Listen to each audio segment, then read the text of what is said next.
Hello friends, डाकर concept के online platform में आपका स्वागत करता हूं और मैं आपके लिए लेकर आया हूं बैंकिंग अवेयरनेस का अगला इंपॉर्टेंट चैप्टर। पिछली बार हमने मॉनेटरी पॉलिसी के बारे में जाना था, इन्फ्लेशन के बारे में जाना था। आज हम जानेंगे मॉनेटरी पॉलिसी के टूल्स के बारे में। तो चलिए दोस्तों स्टार्ट करते हैं इसको।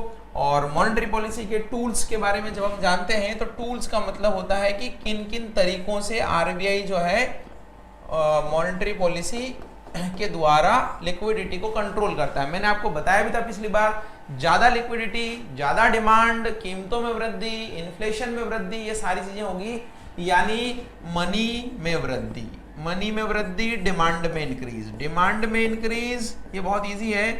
डिमांड में इंक्रीज तो फिर आपका प्राइस में इंक्रीज, और जितना प्राइस में इंक्रीज होगा उतना ही इन्फ्लेशन में इंक्रीज होगा। इसको आप एमडीपीआई से याद कर सकते हैं। एमडीपीआई का मतलब money increase, demand increase, price increase, inflation increase, सब कुछ इंक्रीज। इसके लिए आपको क्या करना पड़ेगा, जो मनी में जो बढ़ोतरी हुई है, इस मनी को हम बोलते हैं लिक्विडिटी, और इस लिक्विडिटी को कम करना पड़ेगा। लिक्विडिटी को क्या करना पड़ेगा, कम करना पड़ेगा। तो लिक्विडिटी को कम करने के लिए क्या क्या ऑप्शन है उनके बारे में हम बात करते हैं। तो उसी को हम बोलते हैं मॉनेटरी पॉलिसी के टूल्स। और इन मॉनेटरी पॉलिसी के जो टूल्स की बात हम कर रहे हैं उसमें इसको हम दो भागों में बांट सकते हैं। एक तरह के टूल्स तो हैं, उनको बोलते हैं क्वांटिटेटिव टूल्स। इसको हम बोल सकते हैं हिंदी में मात्रात्मक। और दूसरी तरह के टूल्स जो हैं उनको बोलते हैं क्वालिटेटिव टूल्स। इनको बोलते हैं गुणात्मक। तो मात्रात्मक और गुणात्मक दो तरह के टूल्स हैं दोस्तों। और इसमें कौन कौन से इंक्लूडेड हैं उनके बारे में बात करते हैं। तो इसमें बात करते हैं बैंक रेट। अच्छा, पहले अगर आप जानना चाहें इसका क्या मतलब है तो भी मैं बता देता हूं। क्वालिटेटिव या मात्रात्मक टूल्स वो हैं जो मार्केट में फ्लो ऑफ क्रेडिट को कंट्रोल करते हैं, फ्लो ऑफ मनी को कंट्रोल करते हैं, या आप ऐसा कहिए कि वॉल्यूम को कंट्रोल करते हैं। और स्पेसिफिक में वॉल्यूम को कंट्रोल करते हैं। वॉल्यूम का मतलब कितना पैसा मार्केट में जाएगा उसको ये कंट्रोल करते हैं। यानी ये ऐसा स्पेसिफिक कंट्रोल नहीं करते हैं कि इस सेक्टर को देना है, उस सेक्टर को देना है, इधर देना है, उधर देना है, इधर नहीं देना है, ये नहीं। यानी मार्केट में कितना पैसा है उसको ही बंद करते हैं।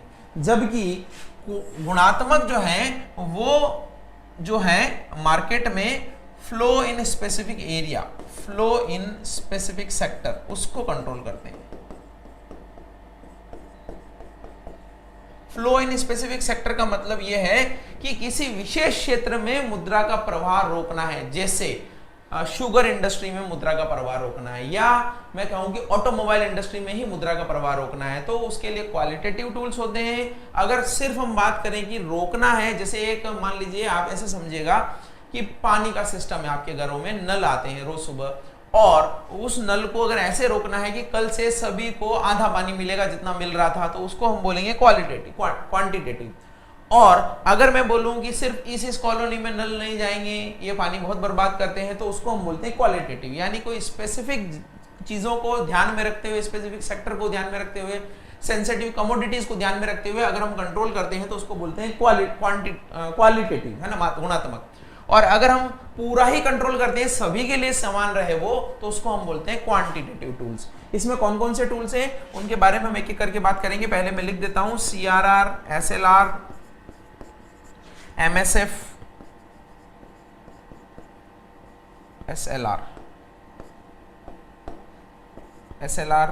MSF, रेपो, रिवर्स रेपो,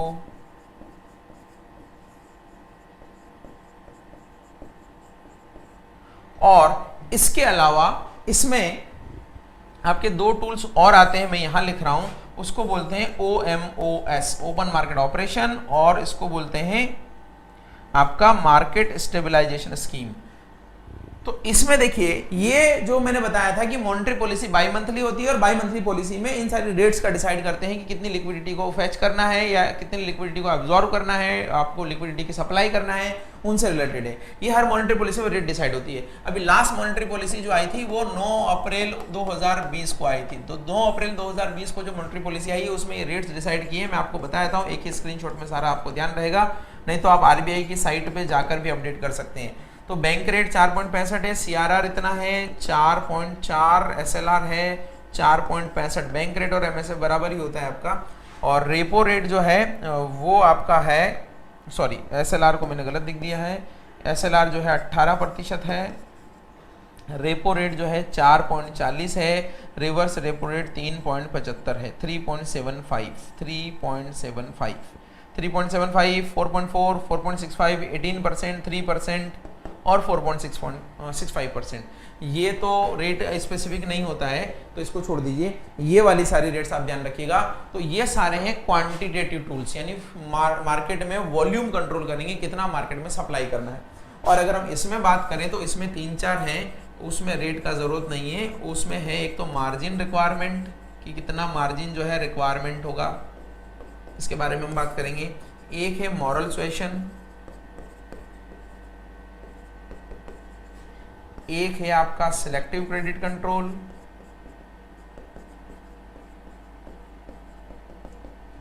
और एक है आपका डायरेक्ट एक्शन, डायरेक्ट एक्शन।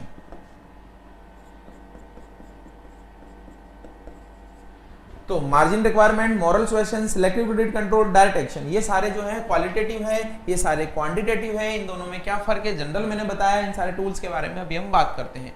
और ये भी आपके क्वांटिटेटिव है, इसी के अंतर्गत है, मैंने 2 अलग से लिखे हैं, इनके बारे में हम बात करते हैं।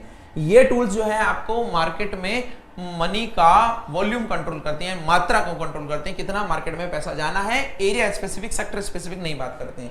और ये जो है मार्केट में वॉल्यूम की बजाय उसका फ्लो कंट्रोल करते हैं, किस स्पेसिफिक एरिया, किस स्पेसिफिक सेक्टर में कम ज्यादा करना है, तो उसके बारे में ये बात करते हैं। ठीक है दोस्तों, तो चलिए शुरू करते हैं। इसमें सबसे पहले हम बैंक रेट के बारे में बात करेंगे, और बैंक रेट के बाद में फिर हम बात करेंगे सीआरआर के बारे में। तो सबसे पहले इसके बारे में हम बात करने वाले हैं। तो बैंक रेट क्या है, बैंक रेट के बारे में बात करते हैं। तो देखिए, बैंक रेट का मतलब है कि वह दर जिस पर आरबीआई बैंकों को लोन देता है, the rate on which RBI lends money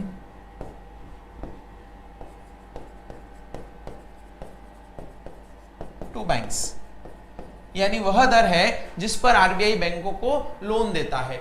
और ये लोन जो है जनरली लॉन्ग टर्म के लिए दिए जाते हैं, लेकिन अभी बैंक रेट का इतना यूज नहीं रहा है। बैंक रेट की जगह आपका जो लिक्विडिटी एडजस्टमेंट फैसिलिटी है, या हम कह सकते हैं कि उसकी जो प्राइम दरें हैं उनको काम में लिया जाता है। तो बैंक रेट का इतना ही है केवल, कि बैंक रेट वह दर है जिस पर आरबीआई बैंकों को लोन देता है। अभी मैं इसका रिलेशन बताऊंगा इन्फ्लेशन के साथ में, कैसे कंट्रोल करना है उसके बारे में हम बात करेंगे। या अभी अगर आप देखना चाहें तो देखिए, अभी बैंक रेट है 4.65, 4.65 बहुत कम रेट है, पहले बहुत ज्यादा थी, अभी क्या लोन लेने वाले हैं नहीं।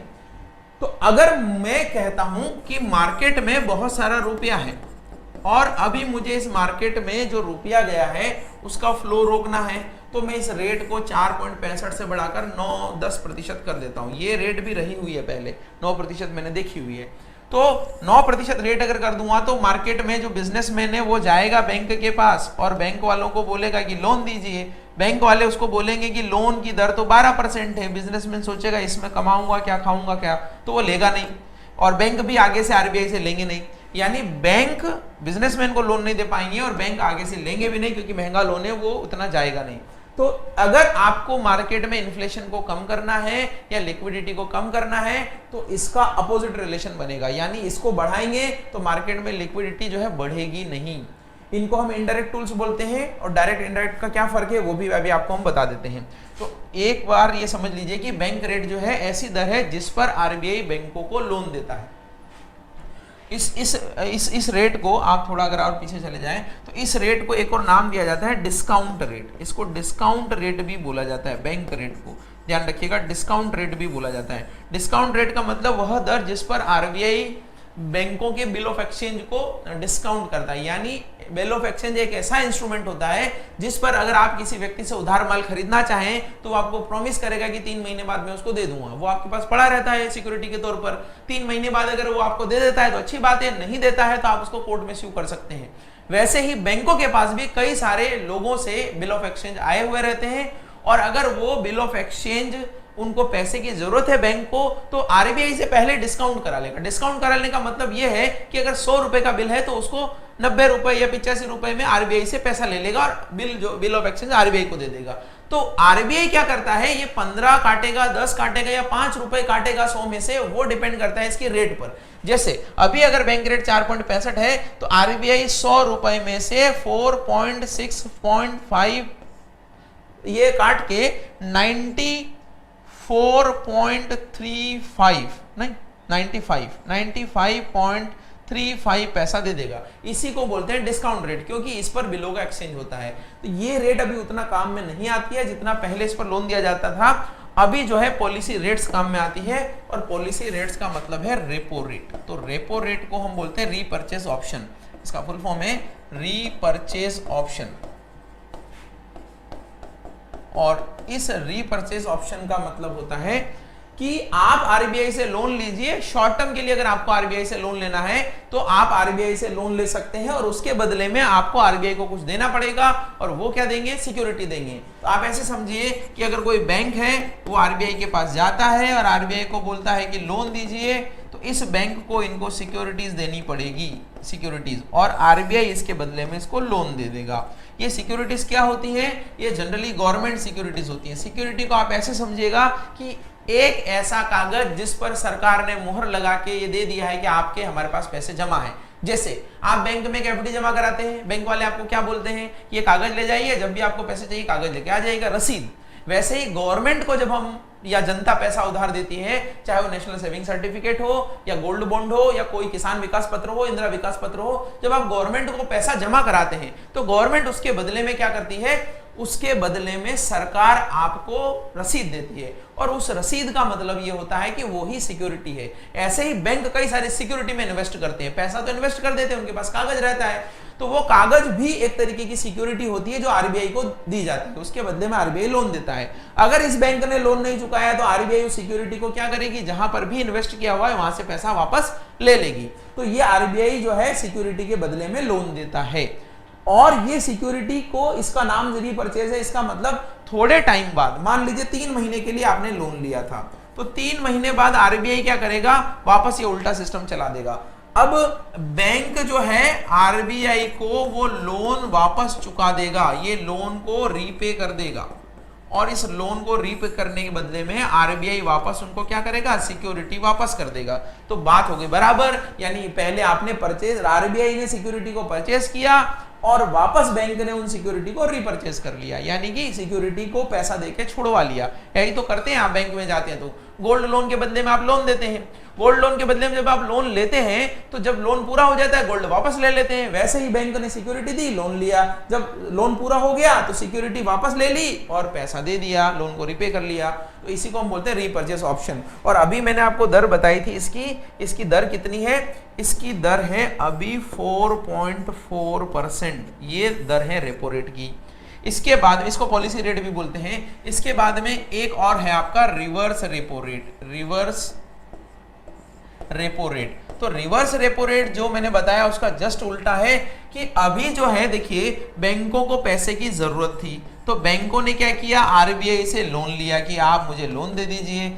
अब मान लीजिए बैंकों के पास पैसा जो है सरप्लस है, यानी अधिक है पैसे का, ज्यादा है बैंकों के पास पैसा, तो क्या होगा, तो आप क्या करेंगे, आरबीआई को दे दीजिए वो पैसा।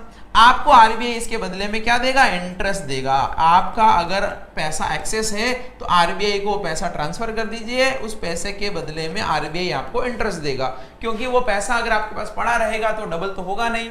अगर आप अपना पैसा लोन दे सकते हैं तो दीजिए, नहीं दे सकते हैं तो आप आरबीआई को दे दीजिए। आरबीआई क्या करेगा, आरबीआई के पास बहुत सारे ग्राहक हैं, आरबीआई वो पैसा आगे दे देगा, तो आपको इंटरेस्ट मिल जाएगा, आरबीआई को पैसा मिल जाएगा, और दूसरा कोई बैंक है जिसको पैसे की जरूरत है तो वहां पर वो पहुंच जाएगा। लेकिन आरबीआई जब इस बैंक को पैसा देगा तो मान लीजिए वो रेपो रेट पर इस बैंक को पैसा दे रहा है, रेपो रेट कितनी है 4.4%। तो आप मुझे बताइए आरबीआई आपसे 4.4% पर लेगा या उससे ज्यादा पर लेगा, आरबीआई आपसे उससे कम पर ही तो लेगा। अगर आरबीआई आपसे 5% पे लेगा तो 4.5 पे देगा कैसे, 4.4% पर भी नहीं ले सकता है। तो आरबीआई क्या करेगा, आरबीआई करेगा कि आप हमें 3.75 पर ही दीजिए, 3.75 पे हम लेंगे और आगे देंगे 4.4% पर, यानी रेपो रेट की दर अभी कितनी है 3.75%। अगर आपके पास एक्स्ट्रा मनी है, सरप्लस मनी है, तो आप आरबीआई को दे दीजिए। और ये रेपो और रिवर्स रेपो का एक टर्म बनता है जिसको हम बोलते हैं liquidity adjustment facility, liquidity adjustment facility, LAF, liquidity adjustment facility. तो ये जो LAF है, लिक्विडिटी एडजस्टमेंट फैसिलिटी है, ये रेपो रिवर्स रेपो को मिलाकर बनती है। यानी अगर बैंकों में लिक्विडिटी कम है तो उधार ले लीजिए, ज्यादा है तो आरबीआई को दे दीजिए। इस तरीके से आप अपनी लिक्विडिटी में पैसे में एडजस्ट कर सकते हैं, इसीलिए इसको LAF बोला जाता है, लिक्विडिटी एडजस्टमेंट फैसिलिटी। तो रेपो रिवर्स रेपो। एक और के बारे में बात करते हैं, उसका नाम है MSF। MSF को हम बोलते हैं marginal standing facility, marginal standing facility. तो ये जो मार्जिनल स्टैंडिंग फैसिलिटी है, ये भी आरबीआई से लोन लेने की दर है, लेकिन ये जो है ये शॉर्ट टर्म की है, बहुत ही शॉर्ट टर्म की है, या इसको और अच्छे टर्म में आप बोलें तो ये केवल ओवरनाइट फैसिलिटी है। ओवरनाइट फैसिलिटी का मतलब ये है कि केवल एक ही दिन के लिए आपको लोन मिलेगा, 24 आवर्स के लिए, उसके बाद नहीं मिलेगा। अगर आपको शॉर्ट टर्म के लिए लोन चाहिए तो आप इस ओवरनाइट फैसिलिटी पर ले सकते हैं, लेकिन इसकी दर रेपो से ज्यादा होती है, 4.65 इसकी दर है। ज्यादा क्यों है और ये फैसिलिटी क्यों दी गई है? ये सबसे पहले 2011 में दी गई थी और इस पर मिनिमम जो है 1 करोड़ का लोन दिया जाता है। 1 करोड़ मिनिमम कितने का लोन दिया जाता है? 1 करोड़ का। ज्यादा तो बैंक की उस पर डिपेंड करता है कैपेसिटी कितनी है। अगर आपकी एनडीटीएल को गिने तो एनडीटीएल का 2% तक लोन इस पर दिया जा सकता है। एनडीटीएल क्या है इसके बारे में भी बात करेंगे, पहले आप इसको समझिए। ये शॉर्ट टर्म यानी ओवरनाइट फैसिलिटी है, 4.65% रेट है, 2011 में इसको चलाया गया है, मिनिमम 1 करोड़ लोन दिया जाता है और मैक्सिमम जो है एनडीटीएल का 2% तक लोन दिया जाता है। केवल 24 घंटे के लिए फैसिलिटी मिलती है। अब ये क्यों दी गई?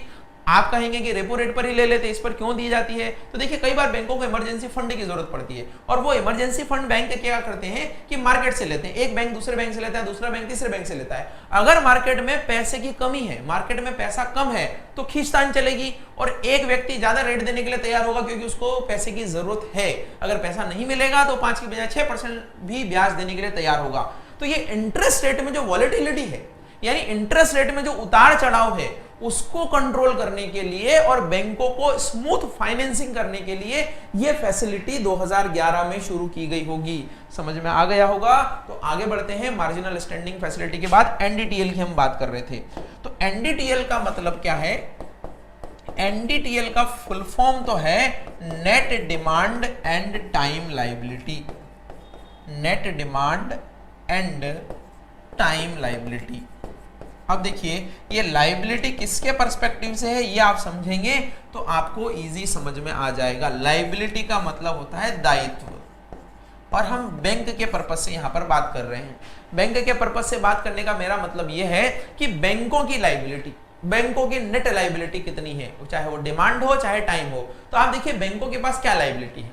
आप अगर एफडी बैंक में रखेंगे, आप सेविंग में रखेंगे, आप करंट में रखेंगे तो वो बैंक के लिए लायबिलिटी होगी, असेट नहीं होगी, क्योंकि बैंकों को वापस आपको पैसा देना है और अगर बैंकों को वापस आपको पैसा देना है तो उनको चुकाना है, उनका उत्तरदायित्व है, उनका दायित्व है।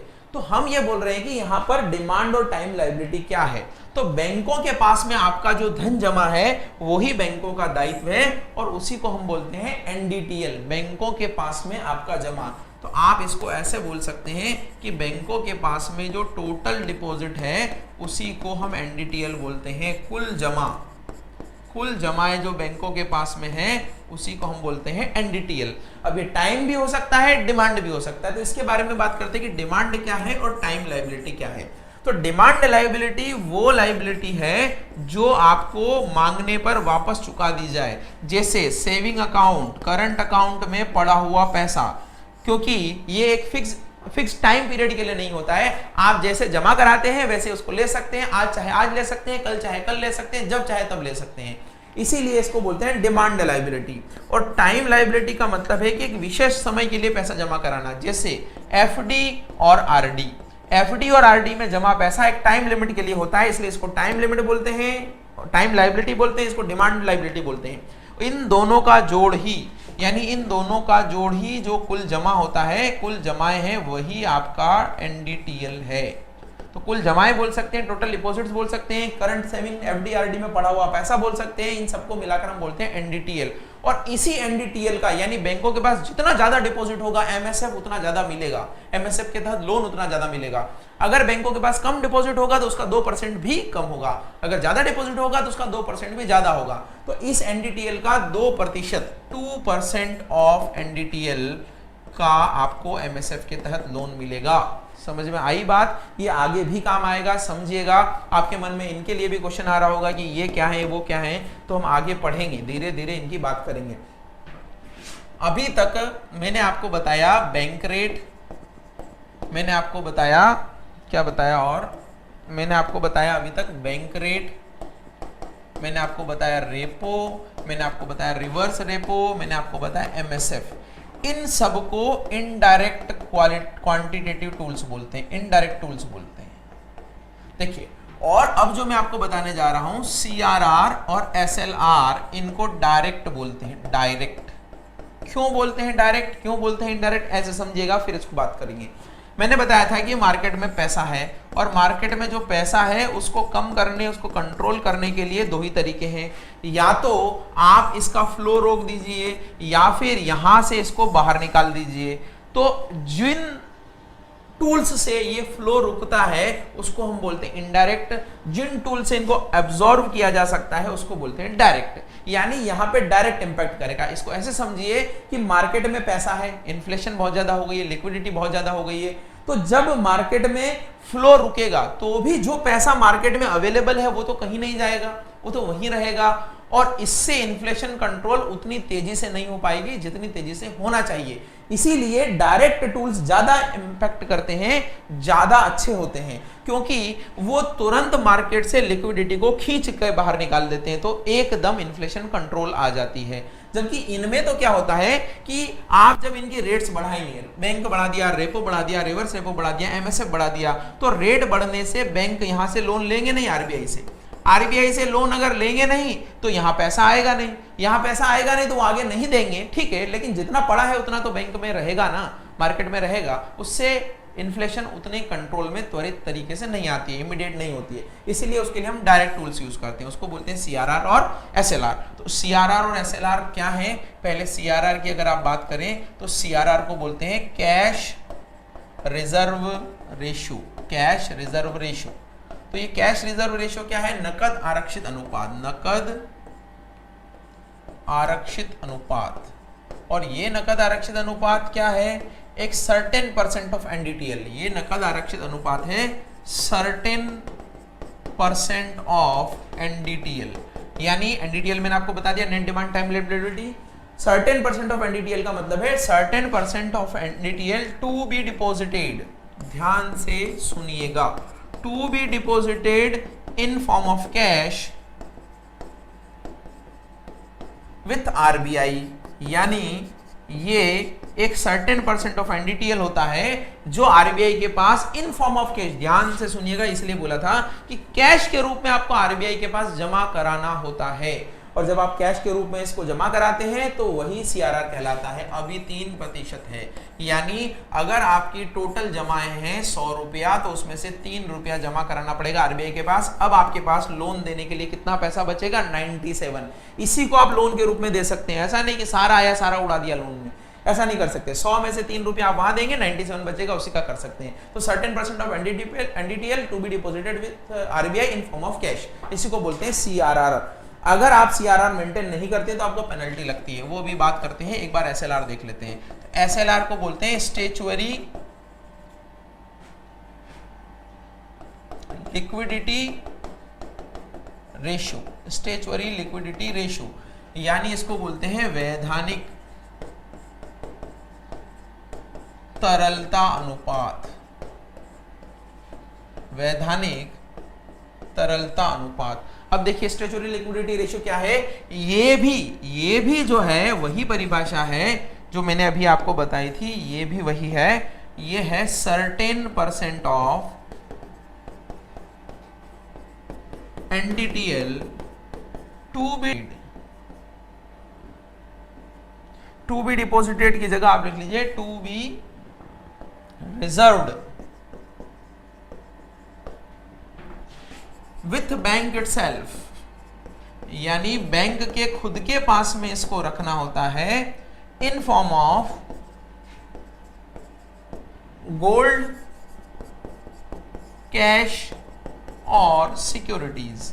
यानी ये एक सर्टेन परसेंट है, उसी एनडीटीएल का एक सर्टेन परसेंट है जो बैंक को खुद के पास रखना होता है, और कैश में नहीं, गोल्ड में भी हो सकता है, सिक्योरिटीज में भी हो सकता है, ये बैंक को अपने पास रखना होता है। यानी वो आरबीआई के पास रखना होता है, ये बैंक को खुद के पास रिजर्व में रखना होता है, चाहे वो सिक्योरिटी के फॉर्म में हो सकता है, कैश के फॉर्म में हो सकता है, गोल्ड के फॉर्म में हो सकता है। और ये अभी है 18%। तो 18% का मतलब हुआ, देखिए 100 में से 3% तो आपने सीआरआर ले लिया, 18% आपने एसएलआर ले लिया, तो ये 18 और 3 हो गए 21, अब चले गए 79 बचे।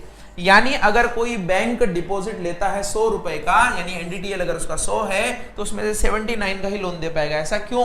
क्योंकि अगर 100 में से 100 का लोन दे देंगे तो बैंक बड़े रिस्क पे आ जाएंगे, पैसा डूब सकता है, और कई बार बैंकों को लिक्विडिटी की जरूरत होती है, ग्राहक कभी भी पैसा लेने आ सकता है, तो उस केस में बैंकों के पास लिक्विडिटी हो, इसी के लिए, और ट्रस्ट बने रहे लोगों का, इसी के लिए ये जो है आरबीआई ने मेजर्स लिए हुए हैं। 3% का सीआरआर और ये एसएलआर, ये बहुत ज्यादा था पहले, 24-25% हुआ करता, धीरे धीरे कम किया, 19 से अभी 18 किया है इसको, और सीआरआर भी 4% था पहले, अभी इसको 3% कर दिया है। तो ये सीआरआर और एसएलआर के बारे में बताया, एनडीटीएल के बारे में मैंने आपको बता दिया। अब मैं ये बता रहा था कि ये एवरी 15 डेज काउंट होता है, यानी सीआरआर और एसएलआर, क्योंकि एनडीटीएल तो आपका बढ़ता घटता रहता है ना, एनडीटीएल तो आपका जो आपका डिपॉजिट है वो बढ़ता भी रहता है, घटता भी रहता है, तो इसका अगर 3% लें या इसका अगर 18% लें तो वो बढ़ता घटता रहता है। इसीलिए हर 15 दिन में आप इसको कैलकुलेट करते हैं, और अगर कोई डिफरेंस आता है तो ज्यादा, जैसे मान लीजिए पहले आपके पास 200 रुपए जमा थे, तो 200 रुपए का 18 और 3 21% सीधा निकाल लेते हैं तो 42 रुपए होते हैं, ये आपको रिजर्व रखना था। अब आपका डिपॉजिट हो गया 300 रुपए, तो 300 का 21% अगर आपको निकालना है तो 300 का 21% 63 रुपीज होता है, यानी अब आपको 21 रुपया और आरबीआई के पास जमा करना पड़ेगा या अपने पास रखना पड़ेगा, दोनों में से एक। तो जैसे ही 15 दिन में निकलता है वैसे ही आपको पैसा या तो ज्यादा जमा करना पड़ता है, या अगर आपका बचता है तो आप आरबीआई से ले सकते हैं एवरी 15 डेज। अगर आप ऐसा नहीं करते हैं, ये पैसा एक्स्ट्रा जमा नहीं कराते हैं, तो आरबीआई आपको 3% की पेनल्टी लगाता है प्लस बैंक रेट पर, यानी बैंक रेट जितना भी होगा उसका 3% आपको पेनल्टी के रूप में लिया जाएगा। फिर भी आप फॉल्ट में रहते हैं तो 3 से बढ़ाकर वो 5% कर देगा, यानी बैंक रेट अगर मान लीजिए 4.65 है तो उसमें 3 और जोड़ लीजिए, 7.65 रुपए का ब्याज लगेगा आपको, और अगर आप फॉल्ट में रहते हैं तो 4.65 प्लस 5% 9.65 का ब्याज लगेगा आपको। तो ठीक है दोस्तों, आपको क्लियर हुआ होगा, समझ में आया होगा। इन सबको हम बोलते हैं डायरेक्ट टूल्स, क्योंकि अगर आपको इन्फ्लेशन को कंट्रोल करना है तो इन्फ्लेशन को कंट्रोल करने के लिए, मार्केट में प्राइस स्टेबिलिटी बनाने के लिए आप बैंक रेट भी यूज कर सकते हैं, कोई प्रॉब्लम नहीं है, रेपो कर सकते हैं, रिवर्स रेपो कर सकते हैं, एमएसएफ कर सकते हैं, लेकिन इनके रेट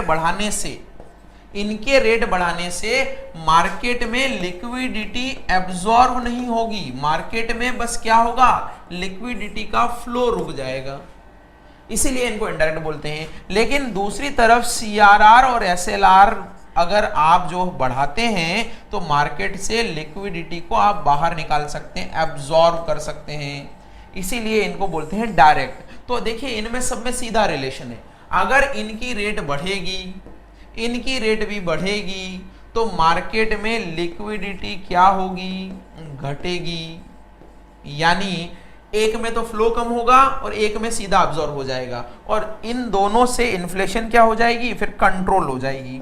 यानी अगर आपको इन्फ्लेशन कंट्रोल करना है, एक एनालिटिकल क्वेश्चन अगर आपको पूछ लिया जाए, आपको बोला जाए कि अगर इन्फ्लेशन कंट्रोल करना है तो दरों को बढ़ाएं कि घटाएं, तो कई सारे मैंने देखा है एक एक करके बताते हैं, मैंने आपको एक ही साथ बता दिया, इन्फ्लेशन कंट्रोल करना है तो सभी दरों को बढ़ाएंगे, सभी दरों को बढ़ाने से इन्फ्लेशन कंट्रोल हो सकती है, एक को बढ़ाने से भी हो सकती है, बट बता रहा हूं मैं एक रिलेशन। रिवर्स रिलेशन है। अगर लिक्विडिटी कम करना है तो दरों को बढ़ाइए, इन्फ्लेशन कम करना है दरों को बढ़ाइए, प्राइस स्टेबिलिटी करना है दरों को बढ़ाइए। और अगर इन्फ्लेशन की बजाय आपको डेवलपमेंट पे काम करना है, अभी रेट ठीक है लेकिन आप व्यापारियों को लोन सस्ते करना चाहते हो तो दरों को घटा दीजिए, इन दरों को भी घटा दीजिए। बैंकों को रिजर्व कम रखना पड़ेगा, 100 रुपए में से 21 का रिजर्व रखना पड़ रहा था, मैंने बताया अभी आपको 100 में से कितने का रिजर्व रखना पड़ रहा है, 21 का। तो अभी बैंकों के पास 79 ही लोन देने के लिए अवेलेबल। आप रेट आधी कर दीजिए। मान लीजिए आपने बोला कि अब आपको 10 रुपए का रिजर्व रखना पड़ेगा, 10 रुपए का रिजर्व रखना पड़ेगा तो आपके पास 90 रुपए हो जाएंगे लोन देने के लिए। तो लोन भी सस्ते हो जाएंगे, बिजनेसमैन को ज्यादा लिक्विडिटी अवेलेबल होगी, वो ज्यादा काम करेगा, डेवलपमेंट होगा तो इन्फ्लेशन भी बढ़ेगी। तो ये सारी चीजें रिलेटेड है। तो मैंने यहां तक आपको ये बताया। अब बैंकिंग के अगले लेक्चर में हम बाकी के टूल्स के बारे में बात करेंगे। तो ये लेक्चर यहीं तक। थैंक यू सो मच दोस्तों फॉर वॉचिंग। मिलते हैं अगले वीडियो।